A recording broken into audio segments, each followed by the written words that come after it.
La idolatría en la era judaica, sexta parte, periodo de los jueces.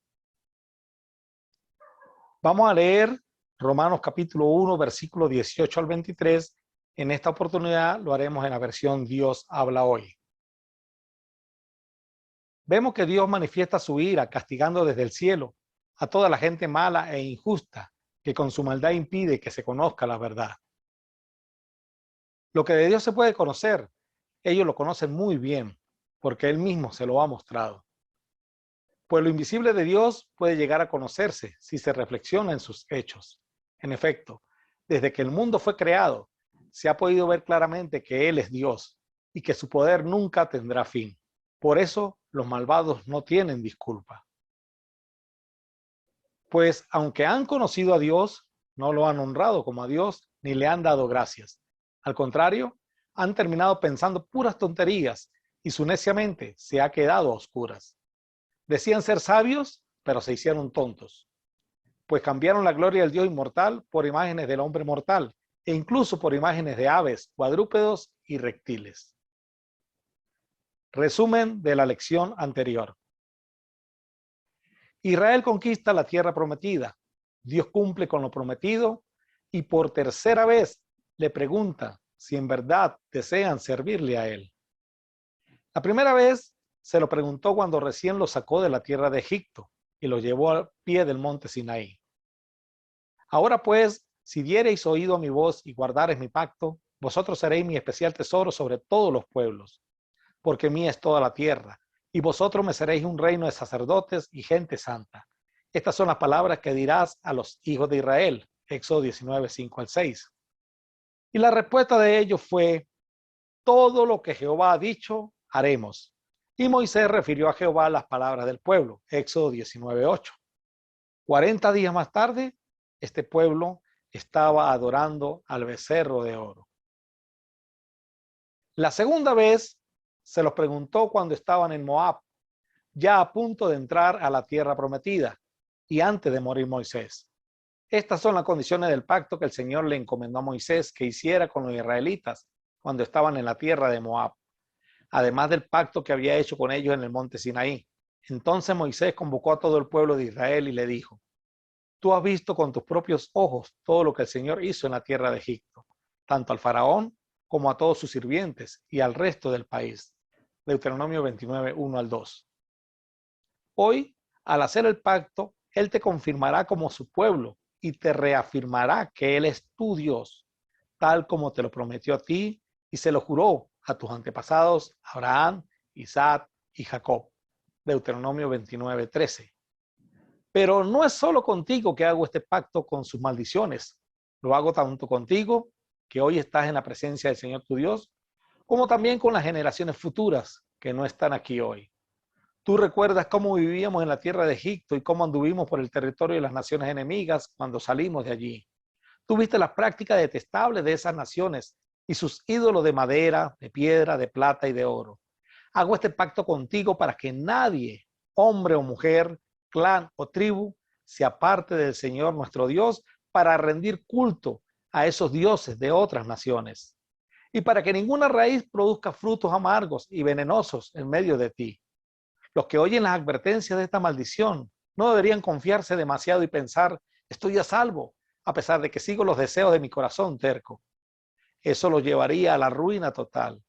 Y el Señor jamás perdonará a los que piensan así. Por el contrario, su enojo y su celo arderán contra ellos. Les caerán encima todas las maldiciones escritas en este libro y el Señor borrará sus nombres de la faz de la tierra. Deuteronomio capítulo 29, versículos 14 al 20, nueva traducción viviente. La tercera vez que se lo pregunta, estando ellos ya en posesión, al menos en parte, de la tierra prometida. Y os di la tierra por la cual nada trabajasteis, y las ciudades que no edificasteis, en las cuales moráis. Y de las viñas y olivares que no plantasteis, pero coméis.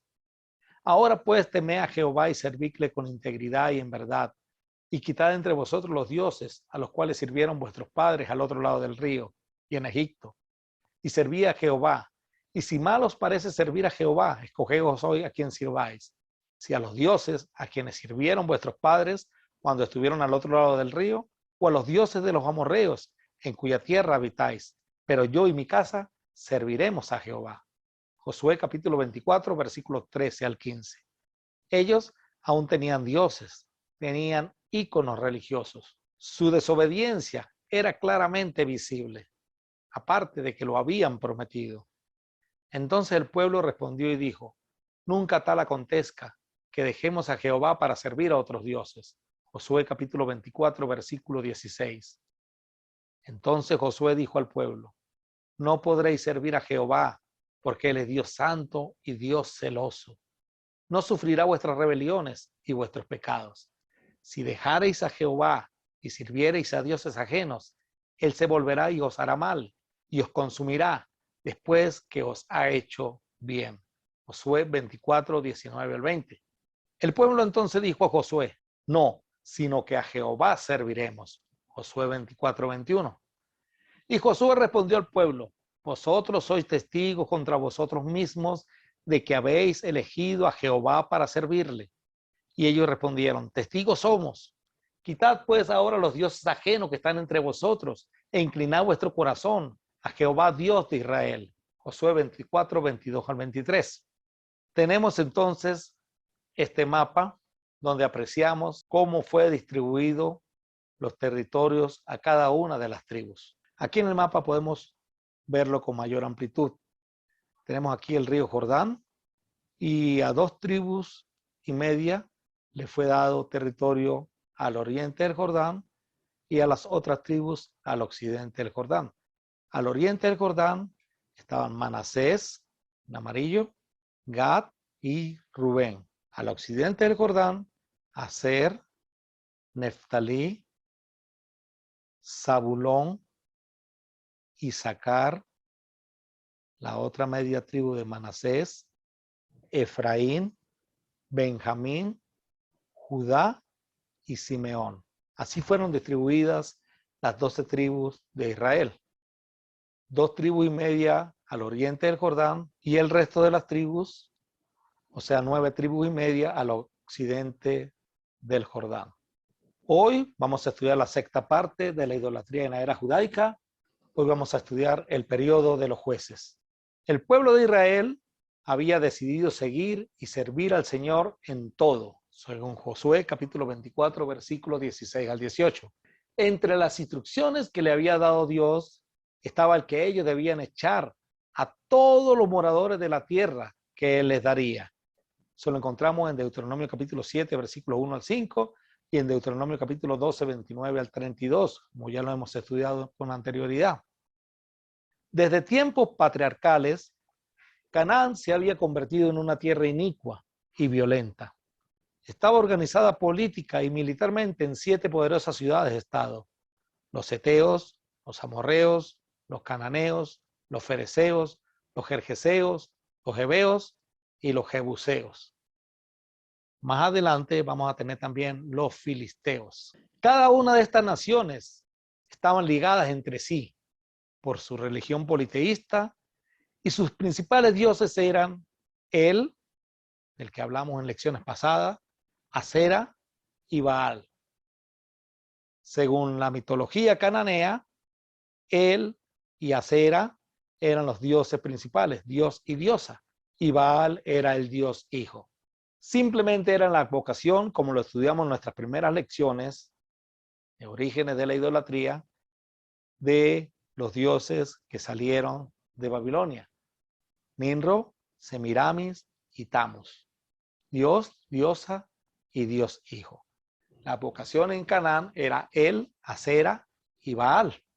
Israel no debía tener tolerancia con estas naciones, para nada. Dios le había dado todas las herramientas necesarias para la conquista. Josué les había introducido y repartido la tierra. Dice la Biblia en Josué capítulo 11, 23, así que Josué tomó control de todo el territorio tal como el Señor le había indicado a Moisés. Le dio la tierra al pueblo de Israel como su preciada posesión y repartió el territorio entre las tribus. Entonces, por fin la tierra descansó de la guerra. Esto sucedió antes de la muerte de Josué. Después de repartida la tierra, ahora le tocaba a ellos conquistarla. Aunque Josué también había conquistado parte de ella, pero aún faltaba mucha tierra por conquistar. Después de la muerte de Josué, los israelitas le preguntaron al Señor, ¿cuál de las tribus debe ser la primera en atacar a los cananeos? Jueces capítulo 1, versículo 1. El Señor contestó, Judá, porque yo le he dado la victoria sobre la tierra. Jueces capítulo 1, versículo 2. En Jueces capítulo 1, versículo 3 al 15, observamos que Judá conquista su territorio. Cuando los miembros de la tribu de Judá salieron de Jericó, la ciudad de las palmeras, los eneos, que eran descendientes del suegro de Moisés, los acompañaron al desierto de Judá y se establecieron entre la gente del lugar, cerca de la ciudad de Arad, en el Negev. Luego Judá se unió con Simeón para luchar contra los cananeos que vivían en Cefat y destruyeron la ciudad por completo. Por eso la ciudad fue llamada Orma. Además, Judá tomó las ciudades de Gaza, Ascalón y Ecrón, junto con los territorios vecinos. El Señor estaba con los de Judá y ellos tomaron posesión de la zona montañosa, pero no lograron expulsar a los habitantes de las llanuras, quienes tenían carros de combate hechos de hierro.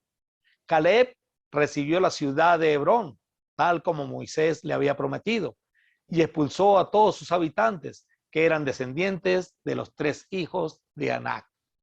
¿Recuerdan que eran los gigantes a los cuales ellos le temían? Bueno, Caleb, uno de los principales de la vieja generación que entró a la tierra prometida, los expulsó a todos ellos. Caleb sabía que Jehová estaba con él y que los podía expulsar. También nos dice que el Señor estaba con los de Judá y ellos tomaron posesión de la zona montañosa, pero no lograron expulsar a los habitantes de la llanura. Entonces ya vemos aquí que hay unos cananeos que no han podido ser expulsados allá en el territorio adjudicado a Judá. Vemos nuevamente el mapa. Judá, como lo señalamos anteriormente, Simeón, ellos fueron los primeros que fueron a luchar por su territorio. Judá no logró expulsarlos a todos. Sin embargo, la tribu de Benjamín no logró expulsar a los jebuseos, quienes vivían en Jerusalén. Por eso hasta el día de hoy, los jebuseos viven en Jerusalén junto con el pueblo de Benjamín. ¿Dónde queda Benjamín? Pues en ese territorio pequeño que señalamos con la flecha color marrón. Y donde está aquí, esta estrellita, ahí queda Jerusalén. Entonces vemos que esta parte sur correspondían a la tribu de Benjamín, la de Judá y la de Simeón. Aquí los de Judá no pudieron expulsar a algunos cananeos y Benjamín no pudo expulsar a los jebuseos. La historia de los jebuseos es importante en la historia judía. Ellos eran los que habitaban en lo que se conocían con el nombre del monte Moriah. ¿Se acuerda que David se lo compró a Ornán el jebuseo? Bueno, de ahí viene esa historia. Esa también la vamos a tocar más adelante. Y es importante todo este análisis. Ahora nos encontramos con las tribus de Manasés y Efraín, lo que está en amarillo. Esta parte que está aquí, Manasés y Efraín. Los descendientes de José atacaron la ciudad de Betel y el Señor estuvo con ellos. Enviaron espías a Betel, antes conocida como Luz, quienes abordaron a un hombre que salía del poblado y le dijeron, muéstranos cómo entrar en la ciudad y tendremos compasión de ti. Entonces él le mostró una vía de acceso y ellos mataron a todos en la ciudad, menos a ese hombre y a su familia. Más tarde, el hombre se trasladó a la tierra de los hititas, donde estableció una ciudad que llamó Luz. Este nombre lo conserva hasta el día de hoy. Tampoco Manasés arrojó a los de Bexeán, ni a los de sus aldeas, ni a los de Tanac y sus aldeas, ni a los de Dor y sus aldeas, ni a los habitantes de Ibleán y sus aldeas, ni a los que habitaban en Megiddo y en sus aldeas, y el cananeo persistía en habitar en aquella tierra. Pero cuando Israel se sintió fuerte, hizo al cananeo tributario, mas no lo arrojó. Tampoco Efraín arrojó al cananeo que habitaba en Geser, sino que habitó el cananeo en medio de ellos, en Geser. Entonces tenemos en este territorio central, también habían cananeos. Manasés, Efraín. También a Manasés le habían dado territorio en la parte oriental del Jordán. Tampoco Zabulón arrojó a los que habitaban en Quitrón, ni a los que habitaban en Naalal, sino que el cananeo habitó en medio de él y le fue tributario. Tampoco Aser arrojó a los que habitaban en Acó, ni a los que habitaban en Sidón, en Atlab, en Aksib, en Elba, en Afec y en Rehob. Y moró Aser entre los cananeos que habitaban en la tierra, pues no los arrojó. Tenemos entonces a Zabulón y el territorio de Aser. Otra vez, cananeos ahí, no los expulsaron. Tampoco Neftalí arrojó a los que habitaban en Bet-Semes, ni a los que habitaban en Bet-Anat, sino que moró entre los cananeos que habitaban en la tierra. Mas le fueron tributarios los moradores de Bet-Semes y los moradores de Bet-Anat. Los amorreos acosaron a los hijos de Dan hasta el monte y no los dejaron descender a los llanos. Entonces tenemos la tribu de Dan, aquí cerca de Efraín, y la tribu de Neftalí. También aquí no pudieron expulsar a los amorreos, a los cananeos, y en Dan no pudieron expulsar a los amorreos. Y luego en Dan van a venir los filisteos, quienes habitaban en la costa. Y el amorreo persistió en habitar en el monte de Eres, en Ajalón y en Salbim. Pero cuando la casa de José cobró fuerzas, lo hizo tributario. Y el límite del amorreo fue desde la subida de Acrabín, de Sela, hacia arriba. Observamos que mucho pueblo cananeo, jebuseo, amorreo, de todas las naciones paganas que debían ser expulsadas, en realidad no lo fueron. Entonces ellos habitaron junto con el pueblo de Israel. Si Israel toleraba a cada una de estas naciones, lamentablemente iban a acabar muy mal. Y ya Dios se lo había dicho. Cuando el Señor tu Dios te haga entrar a la tierra que estás a punto de ocupar, expulsará a muchas naciones delante de ti. A los hititas, los jerjeseos, los amorreos, los cananeos, los fereceos, los heveos y los jebuseos. 7 naciones que eran más grandes y poderosas que tú.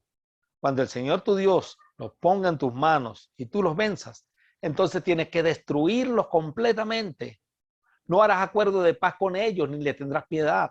No te relaciones con ellos. No le des tus hijas a sus hijos, ni tomes sus hijas como esposas para tus hijos, porque harán que tus hijos dejen de seguirme.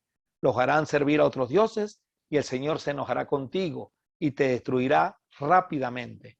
Eso se lo había dicho en Deuteronomio capítulo 7, versículos 1 al 4. Lo leímos en la versión Palabra de Dios para Todos. Entonces, ¿qué pasó? ¿Acaso Dios no se la entregó?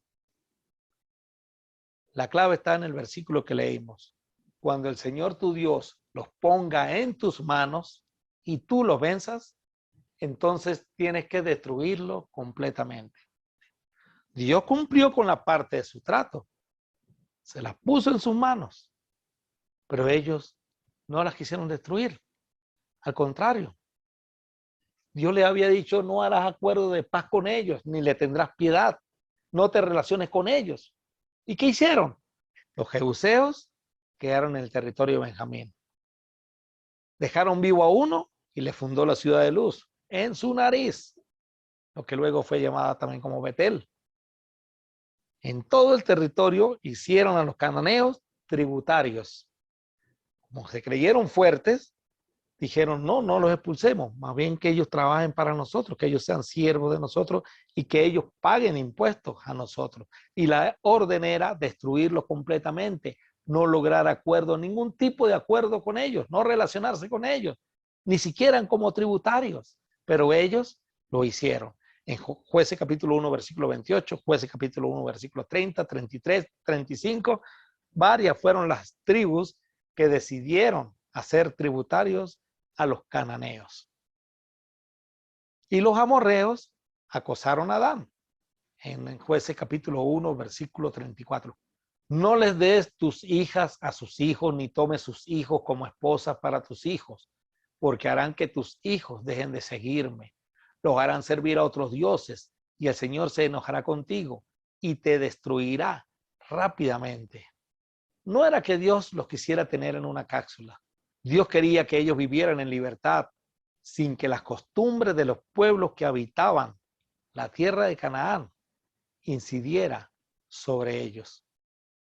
No adores al Señor tu Dios de la manera en que esos pueblos paganos rinden culto a sus dioses. Ellos estaban saliendo de Egipto. Ellos veían cómo los egipcios adoraban a sus dioses. Dios quería crear un pueblo nuevo, con mentalidad nueva. Te voy a dar la tierra de Canaán. Expulse a toda esa gente. No aprendan de ellos absolutamente nada. No adores al Señor tu Dios de la manera como ellos adoran y rinden culto a sus dioses. No, yo quiero un pueblo para mí especial. Y Dios es un Dios celoso.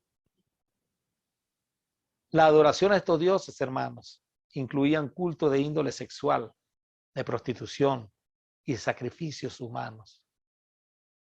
Y lamentablemente, el tema de la sexualidad y la santidad no van de la mano. Dios dice en su palabra que el sexo es santo mientras se lleve a cabo dentro del matrimonio establecido por Dios allá instituido por Dios allá en Génesis capítulo 2, versículo 24. Y Hebreos 13:5 dice, sea honroso en todos el matrimonio y el lecho sin mancilla. La única relación sexual que Dios permite y que es legal ante los ojos de Dios es el de un hombre con una mujer casados entre sí, habiendo un matrimonio entre ellos. Pero Dios no quería que esta gente entrara y se fijara en lo pervertido que era este pueblo. Vamos a ver qué tan pervertido eran los pueblos de Canaán. Dios le va a dar una serie de mandamientos ahorita en Levítico 18, porque era precisamente lo que hacían los habitantes de estas tierras. Y Dios no quería que esa cultura, esa forma de ser incidiera sobre los israelitas.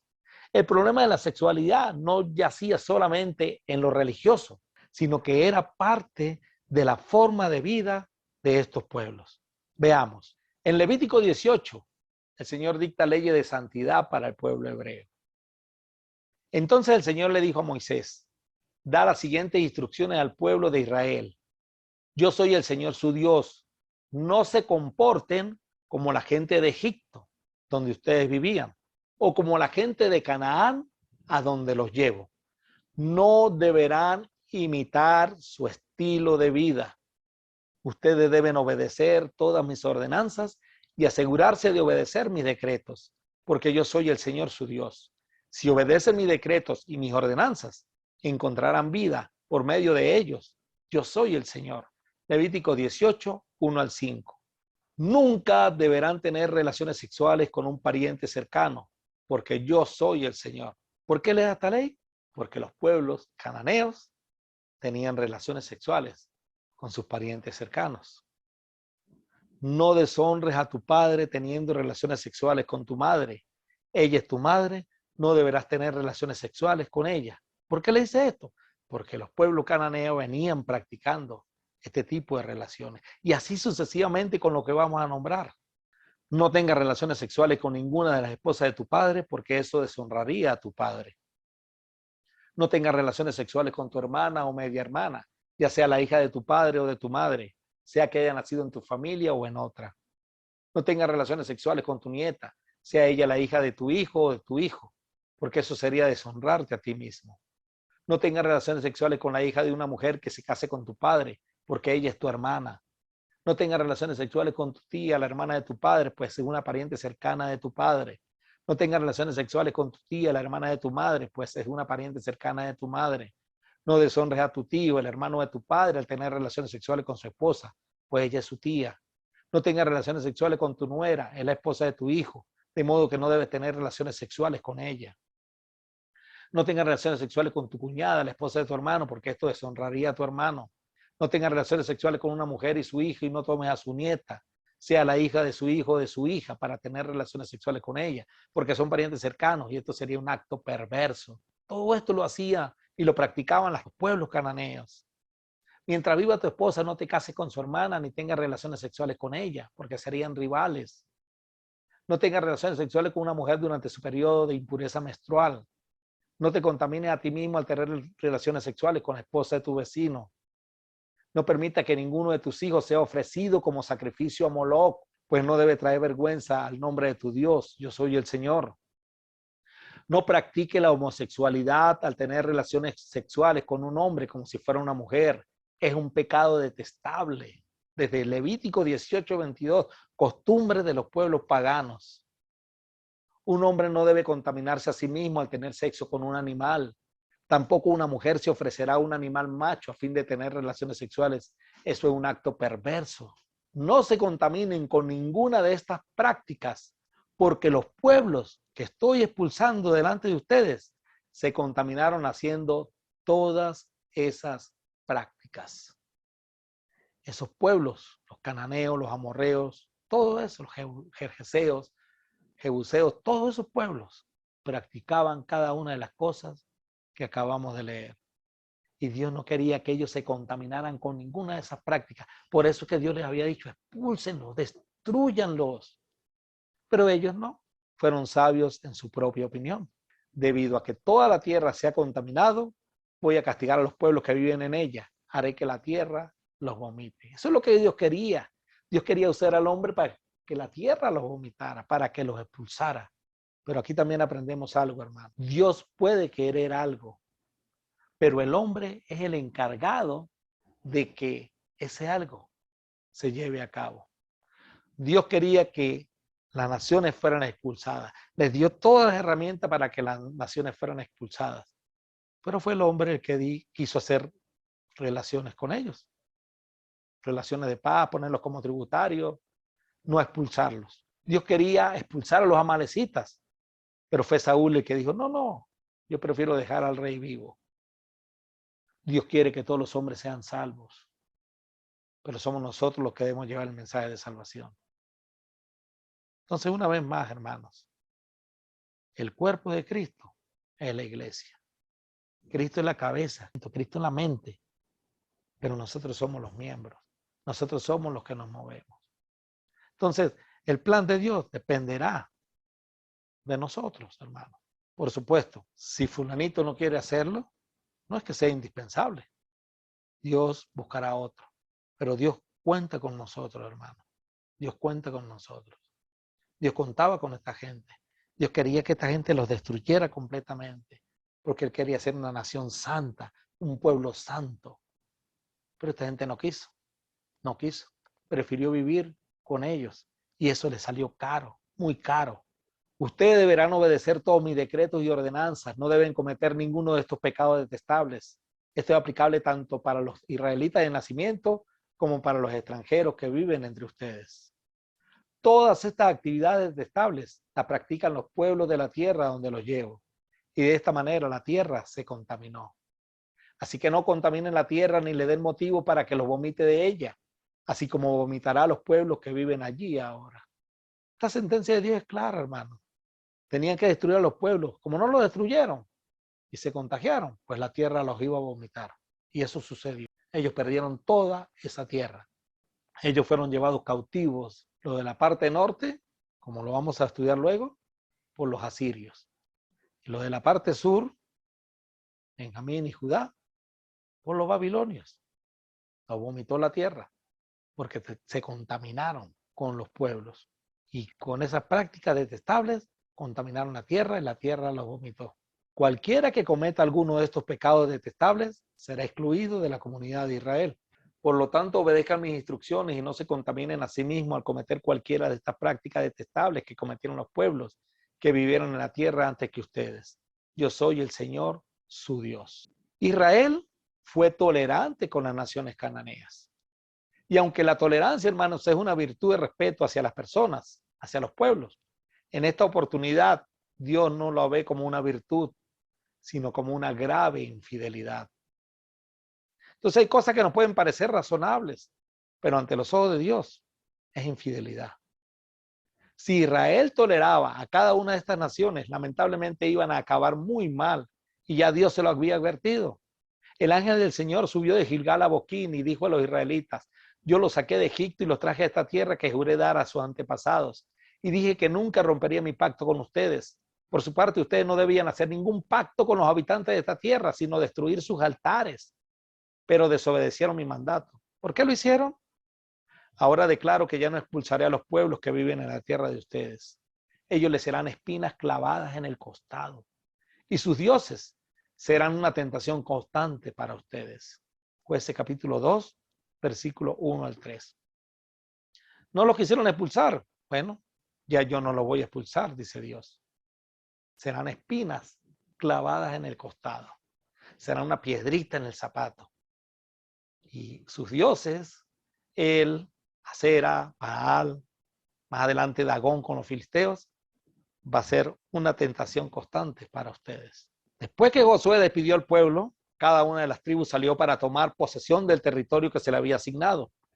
Los israelitas sirvieron al Señor todo el tiempo que vivieron Josué y los líderes que le sobrevivieron, aquellos que habían visto todas las grandes cosas que el Señor había hecho por Israel. Entonces Josué, hijo de Nun y siervo del Señor, murió a los 110 años de edad. Lo enterraron en Timnat-Será, tierra que se le había asignado, en la zona montañosa de Efraín, al norte del monte Gaás. Después de que murieron todos los de esa generación, creció otra que no conocía al Señor, ni recordaba las cosas poderosas que él había hecho por Israel. Y lo que vamos a estudiar de aquí en adelante pasó porque esa nueva generación que creció no conoció al Señor.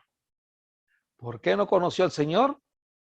Porque los de la generación anterior se limitaron fue a guerrear y no a enseñar a sus hijos para que conocieran a Dios. Aquel Shema que Dios le había dicho que enseñaran a sus hijos.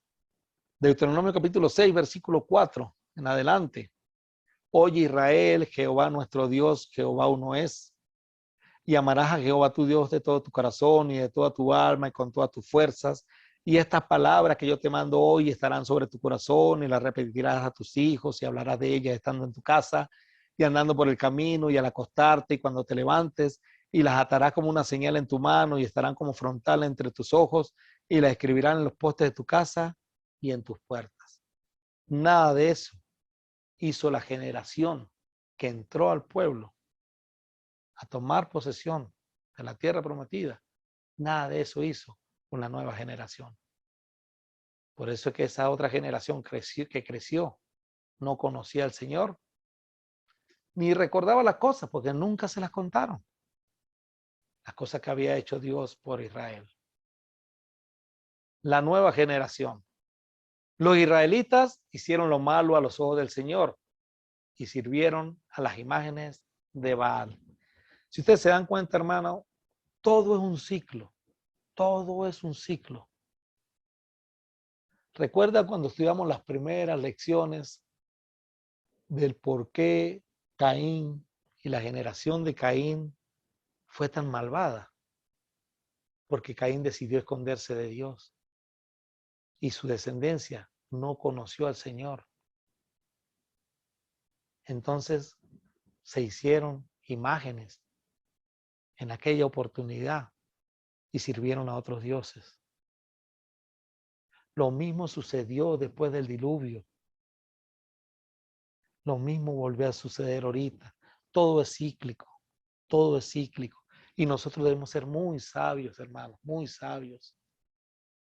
Porque ahorita pareciera que hay una generación que se está levantando que no está conociendo al Señor. Y esa es nuestra responsabilidad, dar a conocer al Señor. No sé ahorita por qué hay una apatía tan grande entre muchísimos jóvenes, entre la juventud. Ese deseo que tenía la gente de estudiar la palabra de Dios, ese deseo que tenía la gente de conocer a Dios, ese deseo que tenía la gente de conocer la historia de la iglesia, de comerse la Biblia, hermanos. Ese deseo está pasando y está creciendo una generación en todo el mundo, Norteamérica, Centroamérica, Latinoamérica, Suramérica, todo el mundo. Está creciendo una generación que no está conociendo a Dios. Y esa es nuestra responsabilidad, hermano.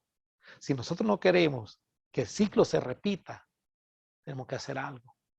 Cada uno de nosotros tenemos que poner un grano de arena, un granito de arena, pero entre granito y granito Entre maicito y maicito se llena el buche de la gallina. Entre granito y granito tenemos que poner de nuestra parte para que no se repita nuevamente la historia. La nueva generación de los israelitas hicieron lo malo ante los ojos del Señor y sirvieron a las imágenes de Baal. La generación vieja que conquistó a la tierra se dedicaron a la conquista. Se dedicaron a la conquista, se dedicaron a tener territorios, se dedicaron a tener tierra, a conquistar tierras y se olvidaron de Dios. ¿Acaso no es lo mismo que pasa hoy día? La gente abocada a conseguir cosas, a ganar tierras, bienes raíces, propiedades, trabajos, tecnología. Y se nos está olvidando educar a la nueva generación.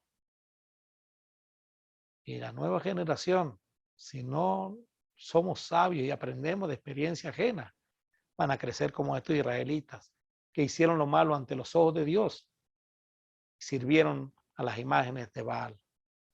Ellos abandonaron al Señor, el Dios de sus antepasados, quien los había sacado de Egipto. Siguieron y rindieron culto a otros dioses, los dioses de los pueblos vecinos, y así provocaron el enojo del Señor. Abandonaron al Señor para servir a Baal y a las imágenes de Astarot. Astarte, Acera, es la misma. Lo cual hizo que el Señor ardiera de enojo contra Israel y que los entregara en manos de saqueadores, quienes le robaron sus posesiones. Lo vendió a los enemigos que tenían a su alrededor y ya no podían vencerlos. Era una espinita en su costado, ¿se acuerda? Cada vez que los israelitas salían a la batalla, el Señor peleaba en contra de ellos e hizo que sus enemigos los derrotaran, tal como Él les había advertido. Y el pueblo estaba muy angustiado. Entonces el Señor levantó jueces para rescatar a los israelitas de las manos de sus agresores. Sin embargo, Israel no hizo caso a los jueces, sino que se prostituyó rindiendo culto a otros dioses, que pronto se apartaron del camino de sus antepasados, los cuales habían obedecido los mandatos del Señor. Jueces 2:17. Cada vez que el Señor levantaba un juez sobre Israel, Él estaba con ese juez y rescataba al pueblo de sus enemigos durante toda la vida del juez. Pues el Señor tenía compasión de su pueblo, que estaba sobrecargado de opresión y sufrimiento.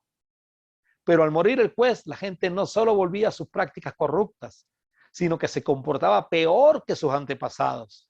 Seguía a otros dioses, los servía y les rendía culto. Además, se negaba a abandonar sus prácticas malvadas y sus tercos caminos. Un ciclo. Se sentían oprimidos, se acordaban de Dios, Dios los sacaba del apuro. Cuando venía el tiempo de paz, volvían a caer otra vez en sus prácticas corruptas. Que no nos pase esto a nosotros, hermanos. Por eso el Señor ardió de enojo contra Israel y dijo: ya que este pueblo ha violado mi pacto que hice con sus antepasados y no ha hecho caso a mis mandatos, ya no expulsaré a las naciones que Josué dejó sin conquistar cuando murió. Lo hice para poner a prueba a Israel, para ver si seguiría o no los caminos del Señor, como lo hicieron sus antepasados. Por esa razón, el Señor dejó esas naciones donde estaban. No las expulsó de inmediato, ni permitió que Josué las conquistara a todas. Esa fue la historia de Israel en la época de los jueces. A grosso modo, en panorama general, esa fue la historia de Israel en la época de los jueces.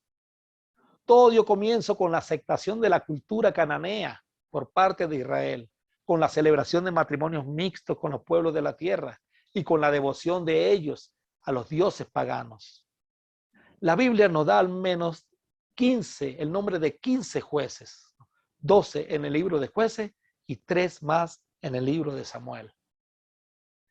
Otoniel, Ahot, Sangar, Débora, Gedeón, Tola, Jair, Jefteb, Ixán, Elom, Abdom, Sansón, Samuel, Joel y Abías, hijos de Samuel. Eso están en el libro de Samuel. Veamos qué pasó en el periodo de algunos de estos jueces. Otoniel. Otoniel era de la tribu de Judá, era hermano de Caleb. Eso está en Jueces capítulo 1, versículos 12 al 13, 3, 7 al 11. Otoniel conquistó una ciudad llamada Debir. Hicieron pues los hijos de Israel lo malo ante los ojos de Jehová y olvidaron a Jehová su Dios y sirvieron a los Baales y a las imágenes de acera que tenían que destruir. No la destruyeron, la sirvieron. Y la ira de Jehová se encendió contra Israel y lo vendió en mano de Cusán Risataim, rey de Mesopotamia. Y sirvieron los hijos de Israel a Cusán Risataim 8 años. Entonces clamaron los hijos de Israel a Jehová y Jehová levantó un libertador, un juez, a los hijos de Israel y los libró. Esto es a Otoniel, hijo de Cenaz, hermano menor de Caleb. Y el espíritu de Jehová vino sobre él y juzgó a Israel y salió a batalla. Y Jehová entregó en su mano a Cusán Risataim, rey de Siria, y prevaleció su mano contra Cusán Risataim. Reposó la tierra 40 años y murió Otoniel, hijo de Cenaz. Murió el primer juez. Después de Otoniel, gobernaron como jueces Ahod, que era benjamita. Una de las cosas que sucedió en los tiempos de Ahod fue que mató a un rey llamado Eglón, rey de Moab, y venció a los moabitas. Sangar, que probablemente era de la tribu de Neftalí, que mató a 600 filisteos con una quijada de buey. Débora, de la tribu de Efraín, convenció a Barak para que dirigiera al ejército israelita al triunfo en la batalla contra Sísara, Jueces capítulo 4 y 5. Es la única mujer juez de Israel. Muy bien, dijo ella, iré contigo, pero tú no recibirás honra en esta misión, porque la victoria del Señor sobre Sísara quedará en manos de una mujer. Así que Débora fue con Balac a Cedes. El quinto juez fue Gedeón, de la tribu de Benjamín. Gedeón derribó el altar de Baal y recibió el nombre de Jerobaal. Con 300 hombres derrotó a 135,000 madianitas. Jueces capítulo 6 al 8. Entonces Gedeón construyó un altar al Señor en ese lugar y lo llamó Yahvé Shalom, que significa el Señor es paz. Este altar sigue en Ofra, en la tierra del clan de Abiezer, hasta el día de hoy. Esa noche el Señor le dijo a Gedeón: toma el segundo toro del rebaño de tu padre, el que tiene 7 años. Derriba el altar que tu padre levantó a Baal y corta el poste dedicado a la diosa Acera que está junto al altar. Después construye un altar al Señor tu Dios en el santuario de esa misma cima, colocando cada piedra con cuidado. Sacrifica el toro como ofrenda quemada sobre el altar y usa como leña el poste dedicado a la diosa Acera que cortaste. Entonces Gedeón llevó a 10 de sus criados e hizo lo que el Señor le había ordenado, pero lo hizo de noche, porque le tenía miedo a los demás miembros de la casa de su padre y a la gente de la ciudad. Temprano a la mañana siguiente, mientras los habitantes de la ciudad se despertaban, alguien descubrió que el altar de Baal estaba derribado y que habían cortado el poste dedicado a la diosa Acera que estaba al lado. En su lugar se había construido un nuevo altar y sobre ese altar estaban los restos del toro que se había sacrificado. Los habitantes se preguntaban unos a otros: ¿quién hizo esto? Y después de preguntar por todas partes y hacer una búsqueda cuidadosa, se enteraron de que había sido Gedeón, el hijo de Joás. Saca a tu hijo, le exigieron a Joás los hombres de la ciudad. Tendrá que morir por haber destruido el altar de Baal y haber cortado el poste dedicado a la diosa Acera. Sin embargo, Joás gritó a la turba que lo enfrentaba: ¿por qué defienden a Baal? ¿Acaso abogarán por él? Todo el que defienda su causa será ejecutado antes del amanecer. Si de verdad Baal es un dios, que se defienda a sí mismo y destruya el que derribó su altar. A partir de entonces, a Gedeón lo llamaron Jerobaal, que significa que Baal se defienda a sí mismo, porque él destruyó el altar de Baal. En esta historia de Gedeón y lo que falta por leer, hermanos, vemos cómo el pueblo estaba entregado a la idolatría. Y por Gedeón haber derribado el altar a Baal y quemado el tronco, que era el monumento a la diosa Acera, casi lo matan. O sea, el pueblo estaba entregado al politeísmo de manera increíble, hermano. Pero todo era porque no conocían a Dios. Sin embargo, no conocían a Dios y pedían a Dios que los librara de la opresión del enemigo. El sexto juez fue Tolá, de la tribu de Isaacar. Juzgó a Israel 23 años y murió y fue sepultado en Samir. El séptimo juez, Jair. Tras él se levantó Jair Galaadita el cual juzgó a Israel 22 años. Después viene Jefté de la tribu de Gad. De este quiero que hablemos un poquito. Pero los hijos de Israel volvieron a hacer lo malo ante los ojos de Jehová y sirvieron a los Baales y a Astarot, a los dioses de Siria, a los dioses de Sidón, a los dioses de Moab, a los dioses de los hijos de Amón y los dioses de los filisteos. Y dejaron a Jehová y no le sirvieron. Sirvieron a todos menos a Jehová, que tampoco era correcto servirlos a todos y también servir a Jehová. Pero para que veamos que ya dentro de su politeísmo ni siquiera consideraban a Jehová como Dios. Durante este tiempo, los hijos de Israel, en vez de regresar a su fe monoteísta, se extendieron en su fe politeísta. Dejaron a un lado a Dios y comenzaron a adorar y a servir no solamente a los Baales y a Astarot, sino a los dioses de Siria, a los dioses de Sidón, a los de Moab, a los hijos de Amón, los dioses de los hijos de Amón y a los dioses de los filisteos. También vale la pena destacar que durante este periodo de la época de Jefté fue donde ocurrió el evento con su hija. Y quiero, hermano, que hablemos un poquito de esto y les voy a dar mi opinión con respecto a lo que he entendido con respecto a este evento. Jefté salió a la batalla y cuando venía dijo: cualquiera que saliere de las puertas de mi casa a recibirme, cuando regrese victorioso de los amonitas, será de Jehová y lo ofreceré en holocausto. Jueces 11:31. La Biblia de las Américas traduce: sucederá que cualquiera que salga de las puertas de mi casa a recibirme cuando yo vuelva en paz de los hijos de Amón, será del Señor, o lo ofreceré como holocausto. Fíjense que entre las dos traducciones hay algo importante.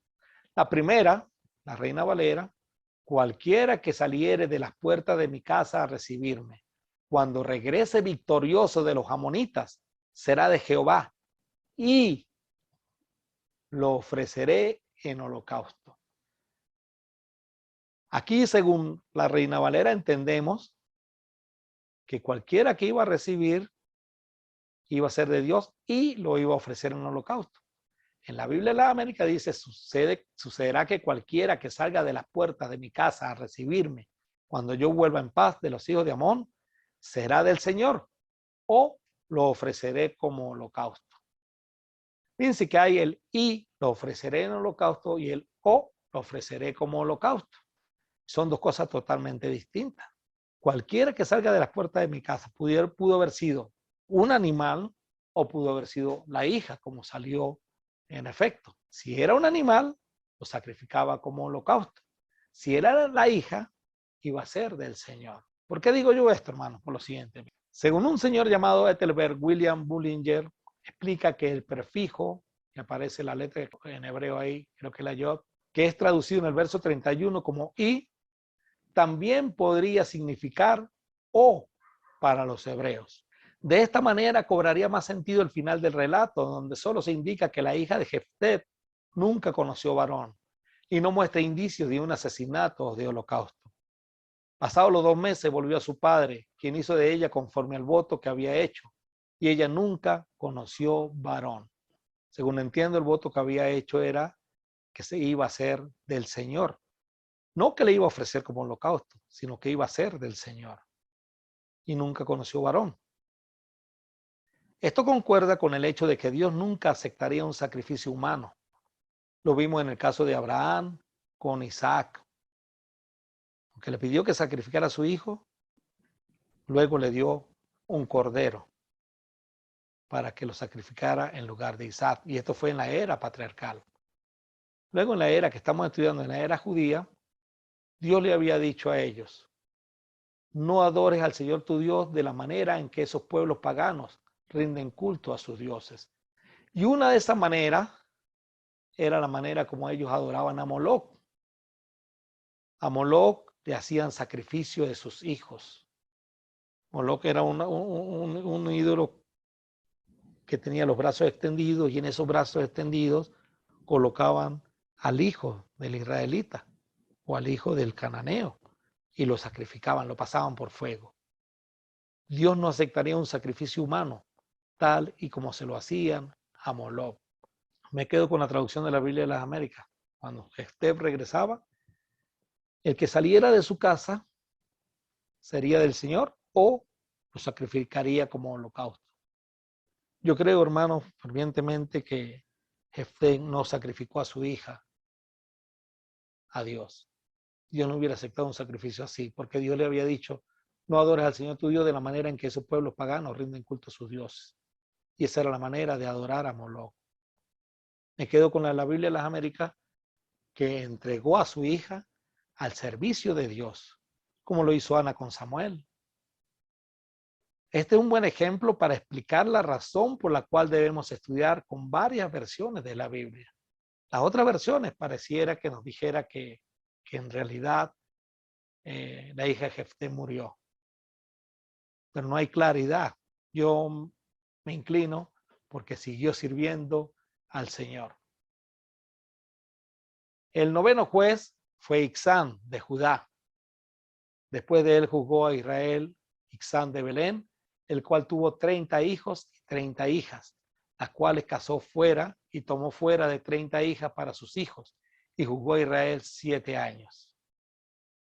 El décimo, Elón, de la tribu de Zabulón. Después de él juzgó a Israel Elón Zabulonita, el cual juzgó a Israel 10 años. Después vino Agdón, de la tribu de Efraín. Después de él juzgó a Israel Agdón, hijo de Gigleel, Piratonita. Este tuvo 40 hijos y 30 nietos, que cabalgaban sobre 60 asnos, y juzgó a Israel 8 años. Y el 12 es Sansón, de la tribu de Dan. La historia de Sansón.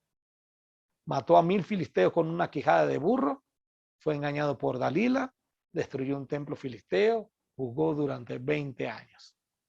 Los hijos de Israel volvieron a hacer lo malo ante los ojos de Jehová, y Jehová los entregó en manos de los filisteos por 40 años, hermanos. Los israelitas estuvieron en manos de los filisteos por 40 años. Los filisteos eran descendientes de Cam. Recordemos Génesis 10:14 que dice a Patrusín, a Calusín, de donde salieron los filisteos, y a Caftorín. Todos estos eran descendientes de Cam. Patrusín los vimos ubicados en la tierra de Egipto, junto con Misraín. Caslujín, que es de donde salieron los filisteos, y luego con el tiempo hablaremos de Caftorín. Ahorita los descendientes de Casluín, de ahí surgieron los filisteos, de los camitas, eran camitas de igual manera.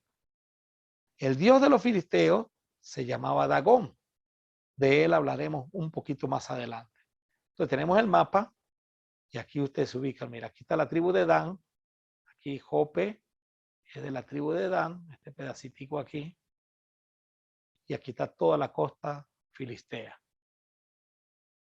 De aquí vinieron los descendientes de Cam, los Caslujín, toda la costa de los filisteos. Ellos acosaron a Dan, parte también de las mismas tribus amorreas que habían ahí, pero los filisteos estaban sobre todo en la costa. Y el dios de esta tribu, de este pueblo filisteo, se llamaba Dagón. Entonces vamos a ver aquí, hermanos, una tabla de los jueces, la tribu, a qué tribu pertenecían, para hacer un repaso rápido. Otoniel pertenecía a la tribu de Judá, Aoc a la tribu de Benjamín, Sangar a la de Neftalí, Débora a la de Efraín, Gedeón a la de Benjamín, Tolá a la de Isaacar, Jair a la de Manasés, Jeftet era de Gab, Ixán de Judá, Elón de Zabulón, Agdón de Efraín, Sansón de Dan. Esos 12 que aparecen en el libro de jueces. Y cada uno de ellos tiene un rectángulo a color. Vamos a ver las naciones paganas que quedaron. En el territorio de Judá y Benjamín quedaron los jebuseos. En los territorios de Manasés, Efraín, Zabulón, Aser y Neftalí quedaron los cananeos. Y en el territorio de Dan quedaron los amorreos y los filisteos. Observamos el mapa nuevamente, la distribución del territorio de Canaán, y vamos a ver donde aparezca un triángulo, es el territorio donde no fueron expulsadas las naciones enemigas. No fueron expulsados en Benjamín, no fueron expulsados en Judá, no fueron expulsados en Dan, no fueron expulsados en Efraín, no fueron expulsados en Manasés, tampoco en Zabulón, tampoco en Aser, ni en Neftalí. Los jueces eran por causa de la rebeldía del pueblo. los cananeos, jebuseos, cananeos, amorreos, filisteos, los oprimían por haberlos dejado con vida, por no haberlos destruido, ellos le pedían a Dios y Dios mandaba a un juez. Los jueces eran por causa de la rebeldía del pueblo. Los jueces mayoritariamente estaban en el territorio donde no fueron expulsados los cananeos, porque eran los cananeos los que los oprimían. Cuando hablo de cananeos me refiero a todas esas tribus, amorreos, filisteos, jebuseos, todos ellos. Y ahí era donde estaban los dioses cananeos. Entonces, si usted ve el territorio todo, la mayoría, queda por fuera Simeón, queda por fuera Isaacar, de las tribus al occidente del Jordán. Y aquí pues no habían cananeos, porque estaban al oriente del Jordán. No fueron expulsadas las tribus cananeas, se metieron en tremendos problemas porque Dios ya se los había dicho. Samuel fue el juez número 13. Samuel era de la tribu de Efraín y jugó Samuel a Israel todo el tiempo que vivió. 1 Samuel 7:15. El libro de los jueces termina diciendo: en estos días no había rey en Israel, cada uno hacía lo que bien le parecía. Jueces 21:25. Y cuando comenzamos a leer el libro de Samuel, eso es lo que nos refleja. Los hijos del sumo sacerdote Elí hacían lo que les daba la gana. 1 Samuel 2, 12 al 36. Elí, siendo el sumo sacerdote, no les estorbaba. 1 Samuel 3:13. Los filisteos capturan el arca. 1 Samuel capítulo 4. Dios permitió esto para volver a enseñarles tanto a israelitas como a los filisteos que Él es el único Dios verdadero. Jehová derrota a Dagón. Dagón era el dios filisteo. Después de que los filisteos capturaron el arca de Dios, la llevaron del campo de batalla en Ebenezer hasta la ciudad de Asdod. Llevaron el arca de Dios al templo del dios Dagón y la pusieron junto a una estatua de Dagón. Pero cuando los ciudadanos de Asdod fueron a verla la mañana siguiente, la estatua de Dagón había caído boca abajo delante del arca del Señor. Así que levantaron a Dagón y nuevamente lo colocaron en su lugar. Pero temprano al día siguiente sucedió lo mismo. De nuevo Dagón había caído boca abajo frente al arca del Señor. Esta vez su cabeza y sus manos se habían quebrado y estaban a la entrada. Solo el tronco de su cuerpo quedó intacto. Entonces la mano dura del Señor hirió a la gente de Asdod y de las aldeas cercanas con una plaga de tumores. Cuando el pueblo se dio cuenta de lo que sucedía, exclamó: no podemos quedarnos con el arca del Dios de Israel ni un minuto más. Él está en contra de nosotros. Todos seremos destruidos junto con Dagón, nuestro Dios. De modo que convocaron a los gobernantes de la ciudad de Filisteas y les preguntaron: ¿qué debemos hacer con el arca del Dios de Israel? Los gobernantes deliberaron y contestaron: trasládenla a la ciudad de Gat. Así que trasladaron el arca de Dios de Israel a Gat. Pero cuando el arca llegó a Gat, la mano dura del Señor cayó sobre sus hombres, jóvenes y mayores. Los hirió con una plaga de tumores y hubo gran pánico. Entonces enviaron el arca de Dios a la ciudad de Ecrón. Pero cuando los habitantes de Ecrón vieron que se acercaba, clamaron: traen el arca de Dios de Israel a nuestra ciudad para matarnos a nosotros también. Entonces el pueblo volvió a llamar a los gobernantes filisteos y les suplicó: por favor, regresen el arca del Dios de Israel a su propio país o nos matará a todos. Pues ya había comenzado la plaga mortal enviada por Dios y un gran temor se apoderaba del pueblo. Los que no morían sufrían de tumores y el clamor del pueblo ascendió al cielo. Así que el arca del Señor permaneció en territorio filisteo por un total de 7 meses. Entonces los filisteos mandaron a llamar a sus sacerdotes y adivinos y les preguntaron: ¿qué debemos hacer con el arca del Señor? Díganos, ¿cómo devolverla a su propio país? Devuelvan el arca del Dios de Israel junto con un regalo, les dijeron. Envíen una ofrenda por la culpa para que la plaga se detenga. Entonces, si se sanan, sabrán que fue la mano de Dios la que causó esta plaga.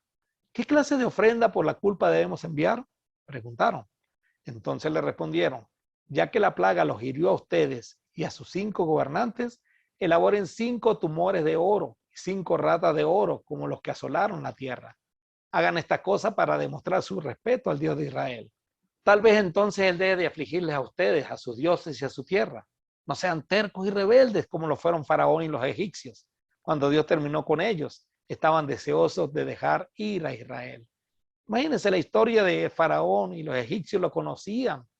Los sacerdotes y los adivinos de los filisteos.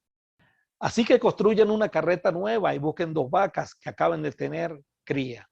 Asegúrense de que las vacas nunca hayan llevado yugo. Engánchelos a la carreta, pero encierren sus becerros en un corral.